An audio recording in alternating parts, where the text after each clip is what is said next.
The last time I did a Loud House vs. Casagrandes video centering around Lynn Jr. being one of the main characters is Space Invader where I compared to New Rumi, which for this video, she's gonna be the main character in Hurl Interrupted and the Casagrandes episode that I'm gonna be comparing it with is Skatey Cat. The two episode similarities focuses on the two characters having fears that they can't overcome.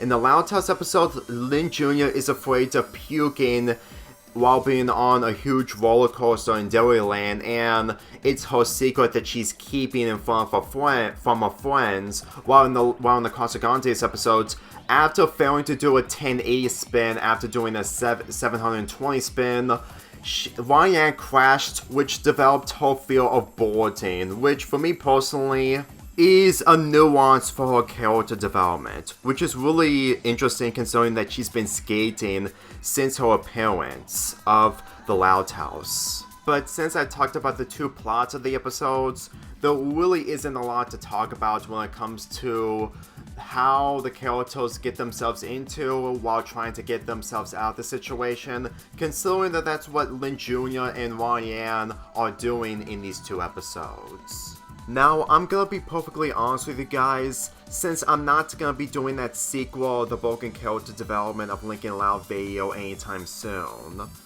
Lynn Jr. is mainly a good character when she is not a sister along with the other Loud siblings, including Lincoln, and the episodes focusing around her and her friends are literally the good episodes, considering that we actually get to see her what she is like as a friend rather than a sister.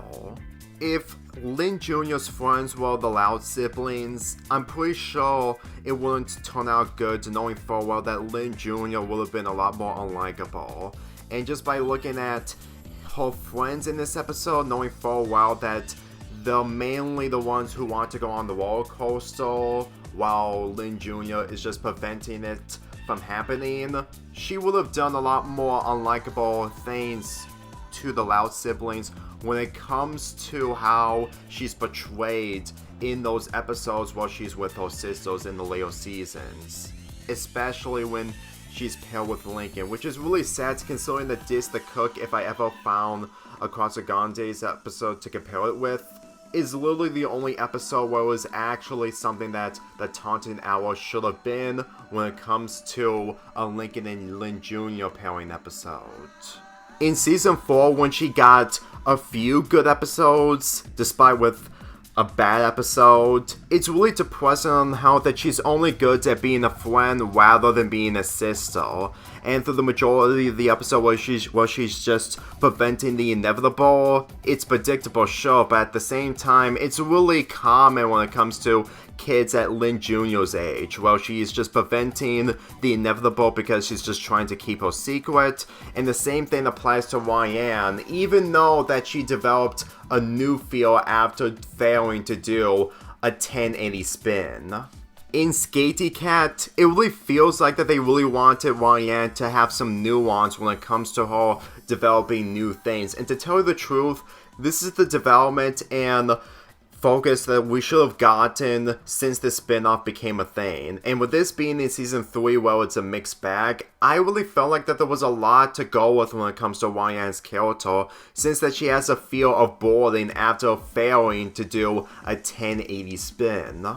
This episode really feels like City Slickers from the Loud House of Season 3, where Ryan refuses to confess his with her new friends, and in this episode, since that she's always with her friends while developing a new feel, it's honestly a nuance for her to just try to make things right for not only for herself, but mainly for her friends, because to tell you the truth, the feels involving Lynn Jr. and Ryan, what may be big to them, isn't really that severe in comparison to the other bad things that the other characters did in other episodes, since that this episode, along with the Loud House episode, isn't taking itself seriously when it comes to the secret that is being kept in Lynn Jr. and Ryan.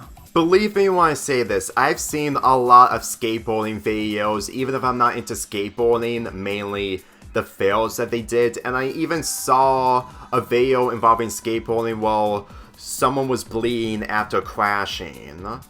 To tell you the truth, the realism of what Ryan is dealing with involving whole new field of skateboarding is really justified considering of how severe it is. Like, believe me when I say this. The only way to get into skateboards is to be extremely healthy, being in shape, all the while focusing on what you're doing while you're skateboarding. It's not a simple task. Knowing of how Lynn Jr. is good when it comes to multiple sports, if Ryan did the same thing, it won't be that simple because she isn't Lynn Jr. And to tell you the truth, it really showcases of how there are flaws in Ryan's character, since that we get to see her experiencing something new after failing to do what she really wants to do when it comes to her hobby of skateboarding, since that her friends are into skateboarding. In the case of her interrupted, since that Lynn Jr. had her fear of puking in the past, judging of how that she's just preventing the inevitable, it's honestly difficult for her to get over her fear, because at the same time, she can't be able to get over losing in a board game against her siblings in Winner Takes All. And judging of how that she isn't really as selfish as she was in this episode, really goes to show that she is literally just trying to make sure that she's just keeping a secret from her friends for the sake of proving to everyone that she is just better than anyone else. And to tell you the truth, it actually works for the type of character development, because instead of just using the simple storyline of a character doing multiple things that automatically makes them better than the other people, we have this plot where they have a feel of doing something that they're gonna do which they can't control of in front of their friends, to the point that they're not as better as the other characters. With all that in mind, it's really depressing that Lynn Jr. is only good at being a friend in development, aside from sports, and rather being a good sister when it comes to her siblings, because nobody will ever get over no such luck, but at the same time, they would have forgiven her character if she was written a lot more better than how she's portrayed in one of the worst episodes in season 4 and onwards. Because believe me when I say this, whenever I say Lynn Jr. in this episode and how she was portrayed in Snow Escape, it's honestly difficult to see this character as the same character when they're written differently. Like, I really wanted to enjoy this episode as much as the Casagrandes episode, but the thing is, with these problems still in mind, it's difficult to see how Lynn Jr. would have improved a lot more better if the other episodes were written her a lot more better. The reason why I always have these episodes connected with each other, despite with this show not taking continuity seriously, is for how that Lynn Jr., despite being unlikable in the earlier seasons, felt like a character that would have worked out if she was a lot more better as time went on. But since that Nickelodeon doesn't care about quality in cartoons, it's really depressing that it's difficult to see how she accomplished her way of expressing her feel in front of her friends by showcasing her flaws when it comes to self-reflection, which is something that she would never do, while Ryan from the Casagrandes episode does. I mean, let's be real, the only bad thing in the Casagrandes episode when it comes to the in-episode itself,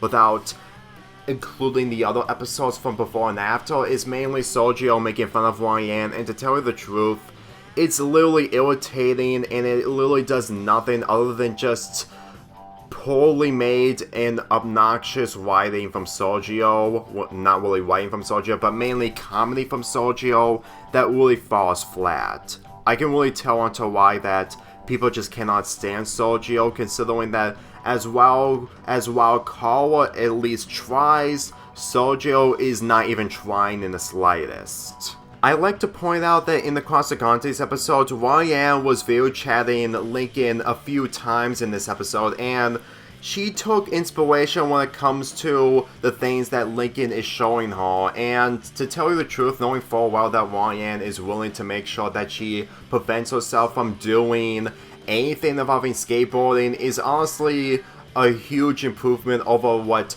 Lynn Jr. was doing in whole episode. Like, don't get me wrong, I understand that Lynn Jr. was going to different places with her friends in order to prevent the inevitable, but to tell you the truth, taking ideals from Lincoln, even though it was unintentional, leads to an entertaining climax while all of Ryan's friends are into Zorb bars, and due to the wind, Ryan needs to save them by using her skateboard. To tell you the truth, in comparison to what Lynn Jr. did when she released a mad cow out on the loose and she stops her, really goes to show that even if I may enjoy that sequence, I still prefer this one since that it took the ideals that Ryan had, which was unintentional, into more of a problematic scenario while her friends are in danger.